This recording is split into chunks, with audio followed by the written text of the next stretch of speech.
Hey guys, Soul Closet here. This wasn't filming before, but now it is. Whatever, is a tutorial on how to play old games that use Microsoft DOS. Um, MS-DOS, as it is referred, is not.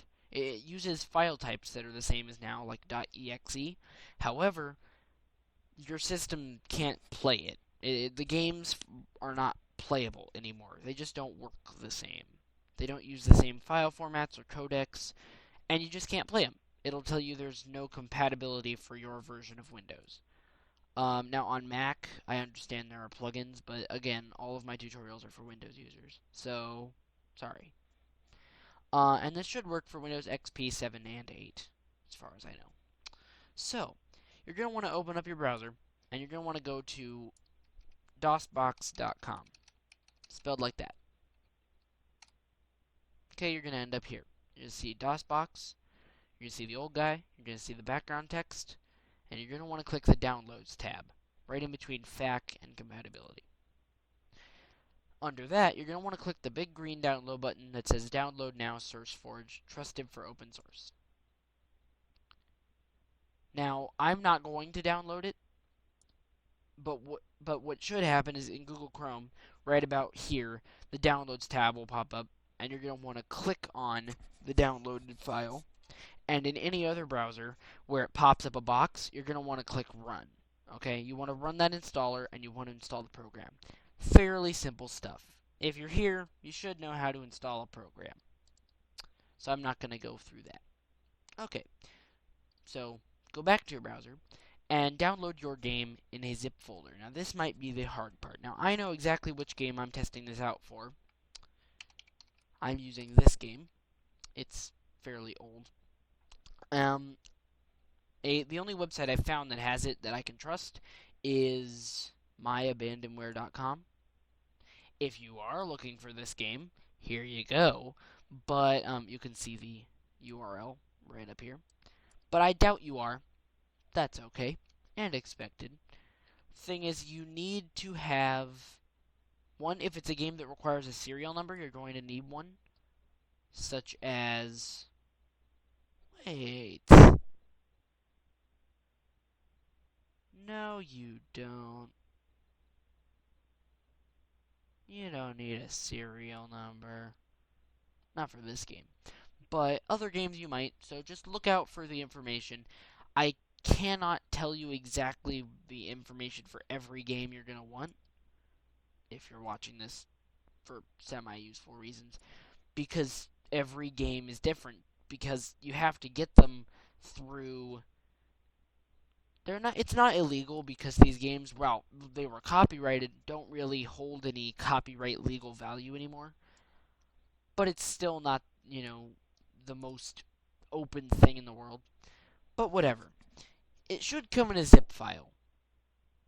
And in that zip folder file, there should be a folder. Now, I have this open in 7-zip. I would suggest that if you watch any of my tutorials, you have 7-zip. And I know that in my fossil and archaeology mod for Minecraft video, I showed you how to install it. If you don't know how to install it, you can look there. If you want to get it, it's 7zip.org, I think. You can search 7-zip, and you should find it just fine. Otherwise, use your favorite zip opener, just not the default Windows one. Drag the folder it gives you with the game onto the desktop. So you should have a folder, not a zip folder, but a normal Windows folder that you can open with the game in it. And you'll see all this random crap that you don't know what it does. It's a bit confusing. Whatever. Okay, from here on out, this tutorial is going to be very kind of tailored to this game, because I have not tried this with any other game. I know it will play, however, your best bet is to either find another tutorial from this point on how to run that particular game or where to get it, or follow instructions included in a README of sorts. But I'm going to show you how to do this. The thing is, there's an exe file that's crucial to running the game, and it could have any name that the developers of the original game wanted it to have.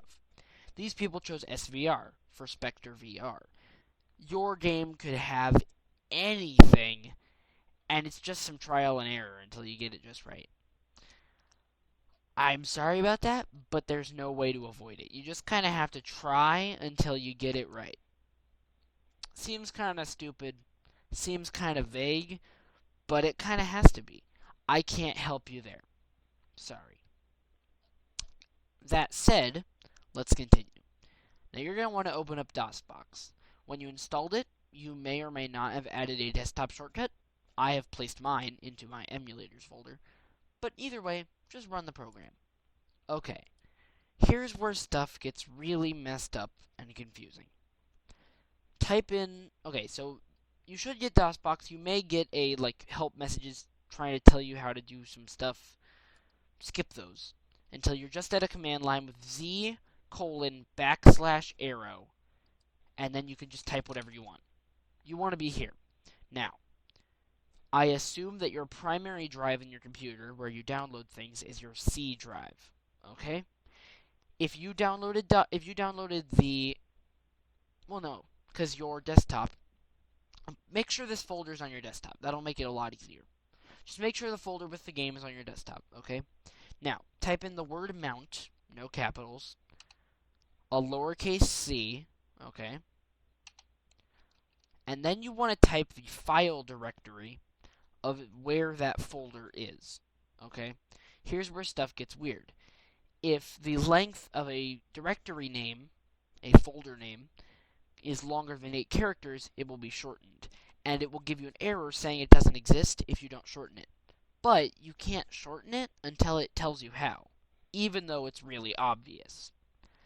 That's where you have to do this a couple times. So put in C, capital C, :users. Now don't press enter yet, but you'll recognize this as your users directory. This is where, if your name was Mike, then there would be a folder called Mike, and that would show your desktop and your favorites and your downloads and all that. Okay? You're going to want to put another backslash, so users with a capital U, your username.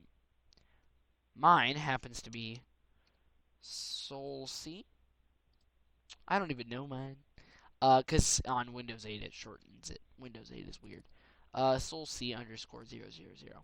Whatever. Put in your username that it shows you when you log in. Fairly simple. Put another backslash.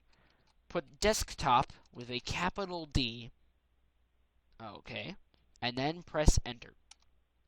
It should say, if you did it right, drive C is mounted as local directory, and then it will show you what you just typed in. If you did this, and you replaced SoulC_000 with your username, this should be correct.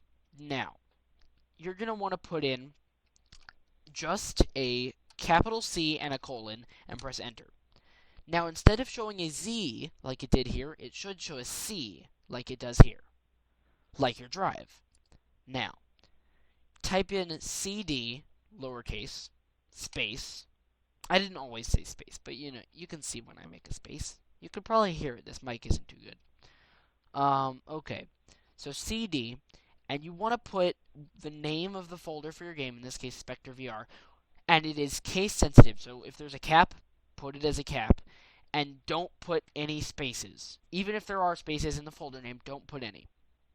So I'm going to put Spectre VR just like that. Just like up here, but with no space.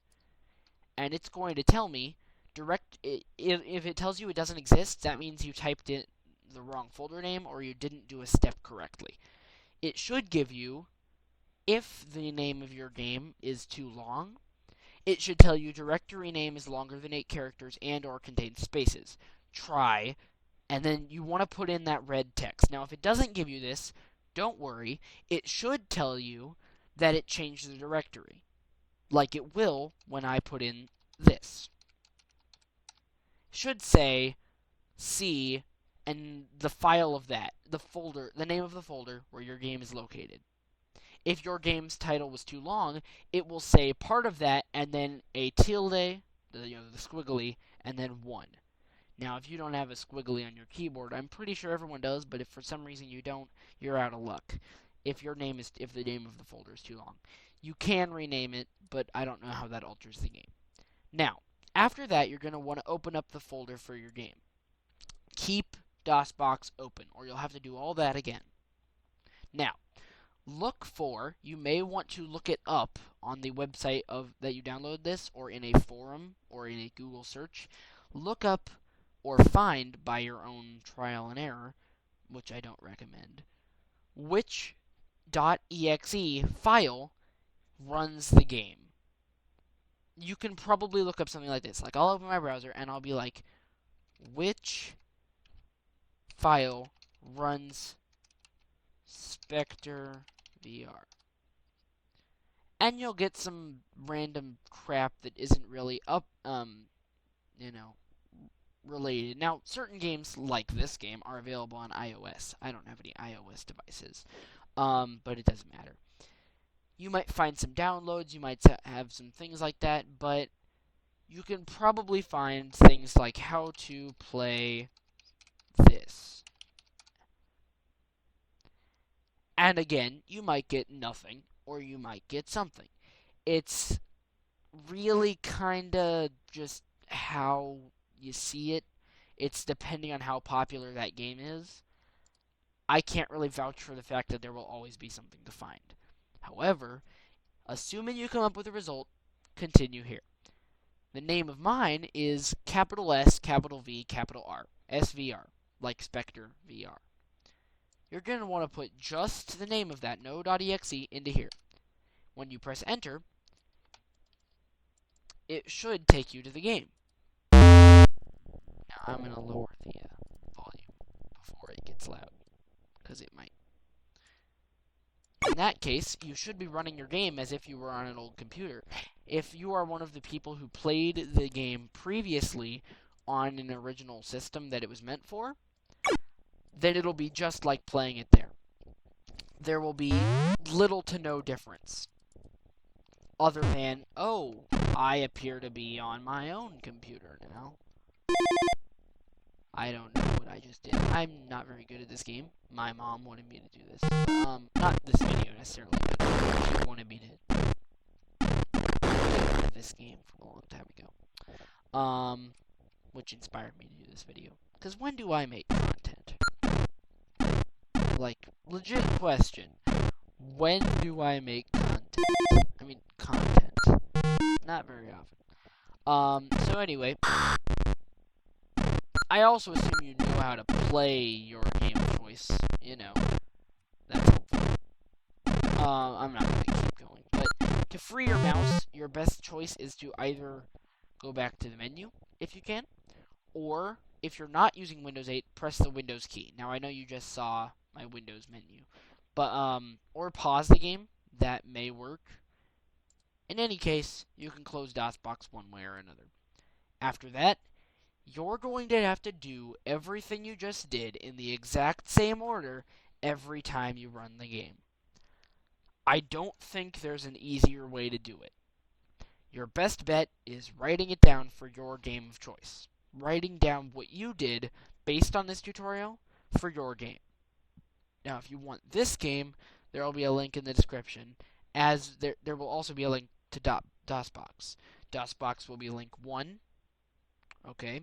And Spectre VR's download, if you want to do exactly what I did and play this game, will be link 2. And I'll see you guys next time.